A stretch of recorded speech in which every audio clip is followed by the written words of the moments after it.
we talk about guitar teaching and this idea that, if there's a lot of clutter in the hand motions, you can kind of chip away at it. But ultimately, unless you rewind and go back to the very beginning and get those mechanics better, everything basically stems from there. And that's a little bit like what we're doing here. If the larynx isn't stable, if the chords aren't connecting evenly, everything basically moves from that point. So you have a lower ceiling, I think I said earlier. You have a lower ceiling if the fundamentals are weaker. That's why they're so key.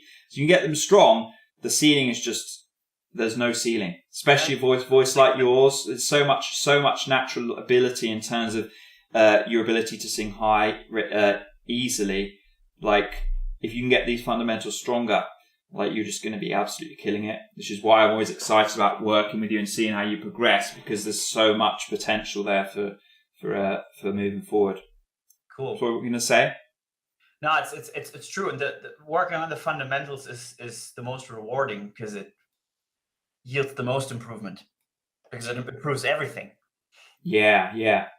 You've probably found that with students you've had, where if they spend 6 months working on some really a little bit tedious work, but they grind it out, and then everything works better after that for them. Everything becomes easier as a result.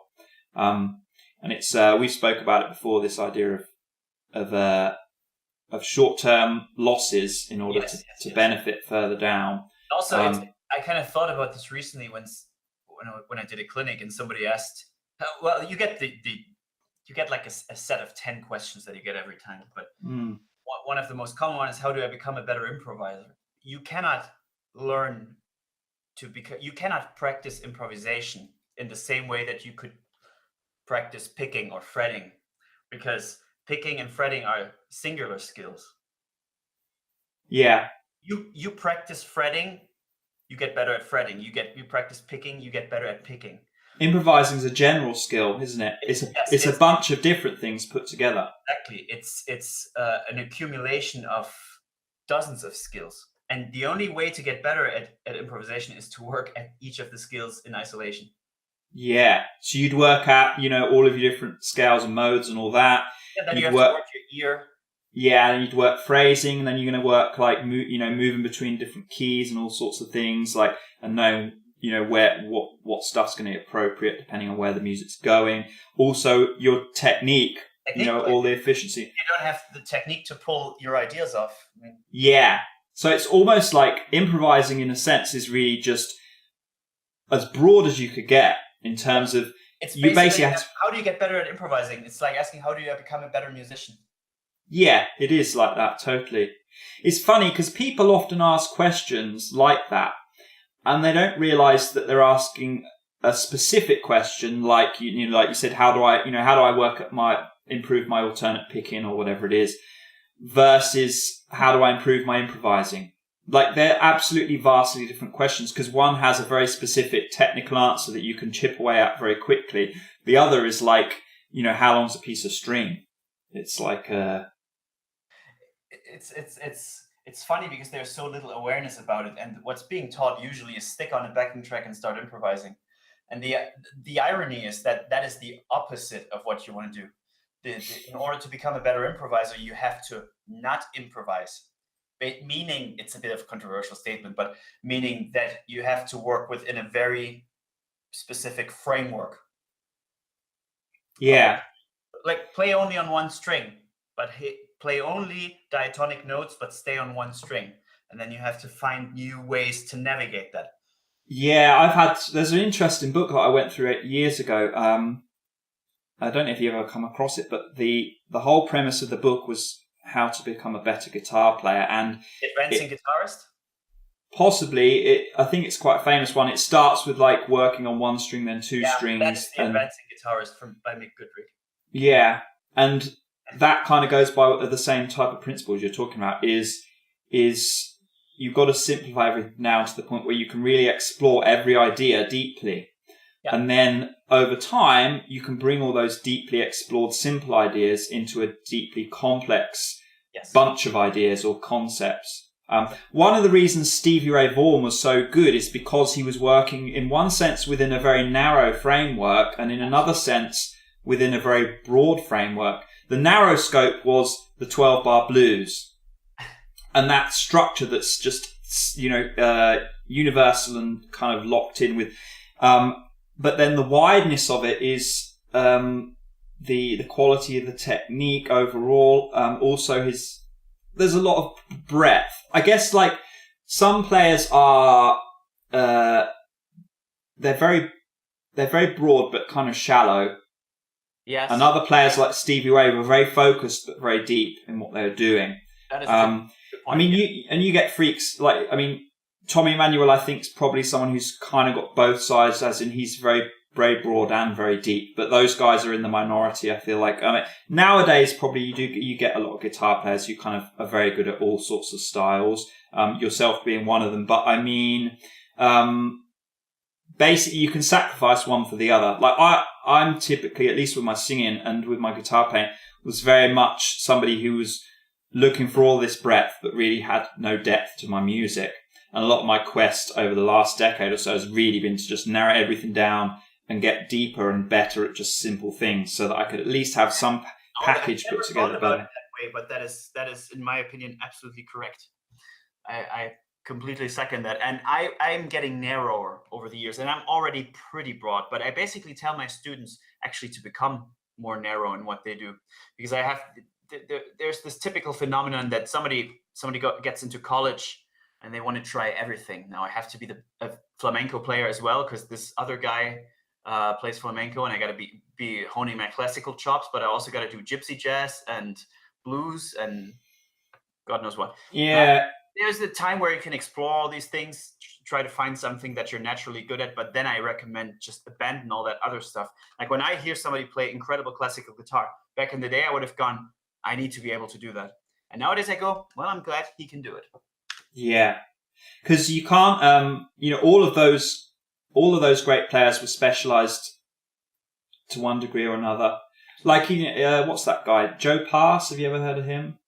Like, if you look at his playing, for example, and then you compare it to Stevie Ray, they're like worlds apart in some ways. There's obviously crossover, but my point being is it's very useful to compare great players, because you can start thinking, okay, what was the lack of skill set in what some of these players, like where were they specialized? And it becomes more obvious when you start comparing them rather than comparing yourself to all of the great players. Yeah, because and the idea that you would have to be able to play like Stevie Ray and like Joe Pass is ridiculous. Because it took a lifetime to develop that.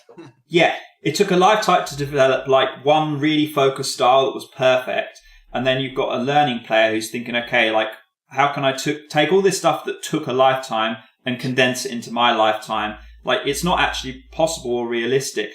So there has to be a balance between focusing your music enough so that you get really good at something, because ultimately people who listen to music, they want specialists.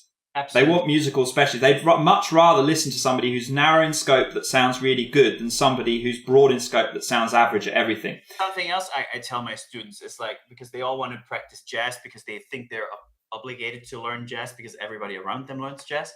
And I think when you're up on stage and playing mediocre jazz, nobody goes, but maybe he's good at blues. Yeah. Doesn't matter. It does not matter in that moment. Yeah. And unfortunately, a lot of the colleges and the education stuff encourage broad skill sets rather than focused skill sets. I had this at university, like I was lots and lots of things that I was expected to learn that basically just mean that you just become a jack of all trades musician, and a master of none. And, it's a tricky balance. This type of conversation needs to be had like in universities and colleges where people are starting to consider these ideas, especially nowadays, because 50 years ago, I feel like musicians were kind of naturally more focused in their skill set. Whereas now, you get it. It's very easy to just feel like there's so much out there. I've got to get good at everything, and you have access to everything. So yeah, you wanna experiment with everything. Yeah, it's true. Young musician. Yeah, because imagine somebody like B.B. King coming up when he was a kid and in his young adult years. Basically, he'd have been in I think it's in Chicago, but wherever he was, in these clubs, blues clubs, everyone plays the same style, the same form. and that is all you're being exposed to for like 20, 30 years, that shapes you into this very narrow focused style and doing very well at it. Whereas you're absolutely right. Like back then they had no internet, they had no exposure to anything else. So it's just what was around them. And now it's like you can so easily access everything. It's very easy to get caught up in this type of mindset versus becoming more focused, because it basically was impossible really. If you were very poor without internet, just in your local town, you know, what chance was there that you were going to have like the ability to branch out to what they're doing in America, what they're doing in Europe, all this stuff? You would have just been trapped in that bubble. And it would have sometimes a lot of time worked in your favor in a sense, because it gave you a lot of simple things to work on. Yeah, it wasn't such a jungle. Yeah. And the most great artists actually don't have that level of open-mindedness that people often think determines greatness. They have a level of focus instead. Like, take a guy like Yngwie Malmsteen. He didn't listen to anything but Ritchie Blackmore and to himself, because he thought he was the greatest of all time. So he didn't get distracted with all this other stuff that he was supposed to be able to do. Yeah. No, it's a good way of looking at it. I found this type of thinking helps so much in my own journey, in terms of figuring out what I want to get out of music and stuff. And I wish I'd found these types of ideas like 20, 30 years ago. I think it depends on what instrument you play. I find that with the guitar, the niche you're getting yourself into by deciding what you work on and what you don't is pretty separate from anything else. Like, say, the skills required to play Stevie Ray Vaughan blues and Tommy Emmanuel fingerstyle are almost like two completely different instruments. Whereas if you play piano, if you're a super top-notch jazz piano player, the transition to play classical is... It's not so much. I know what you mean, because all you can do on a keyboard is press the key harder or lighter. Yeah. Kind of. I feel it's a little similar with singing. With singing, the whole...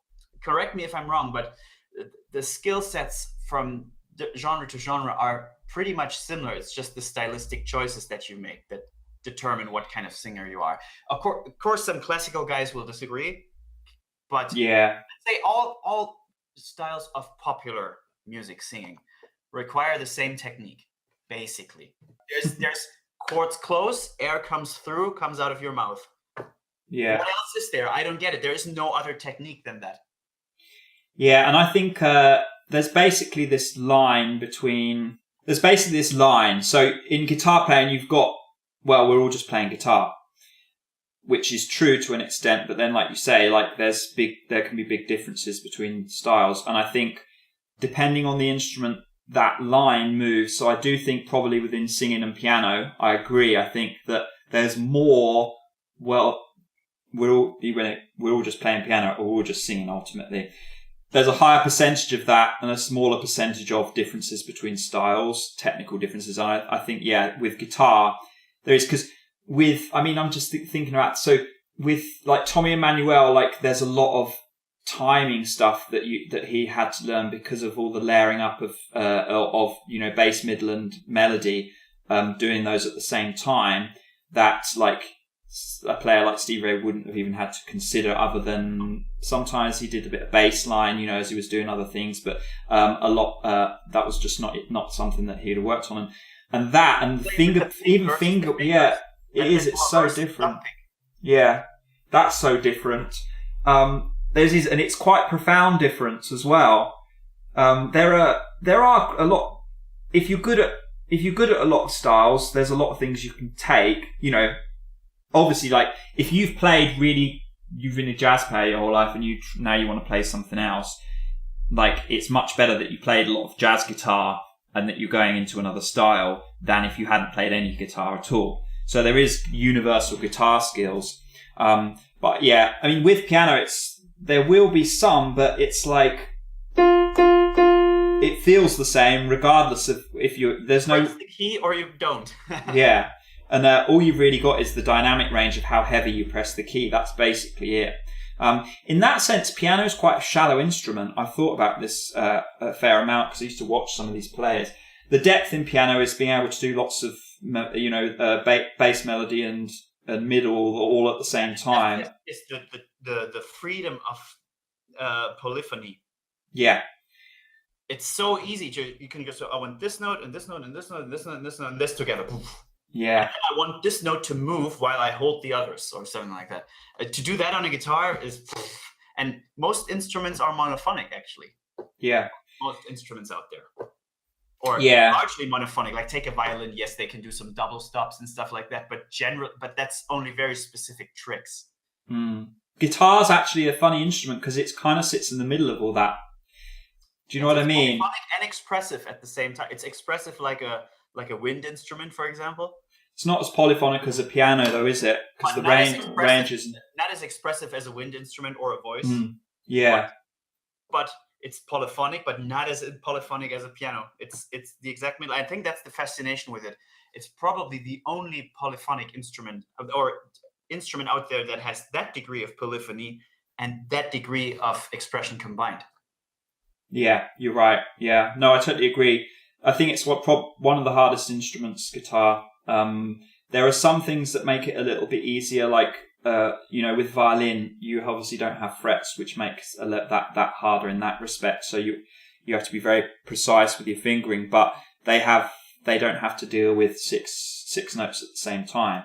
They also don't have to deal with 50 million different styles of music because there's classical, there's jazz violin.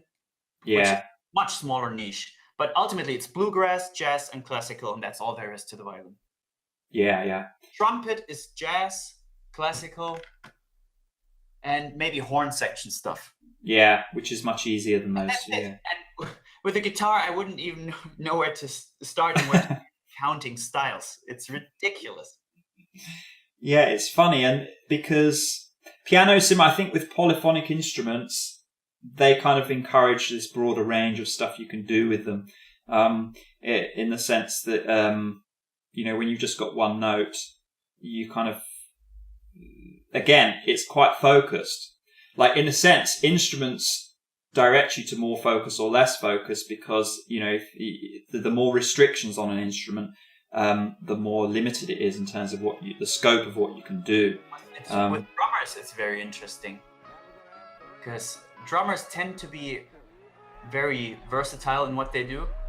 Or generally, they're more interested in playing in different styles than other instrumentalists I've found.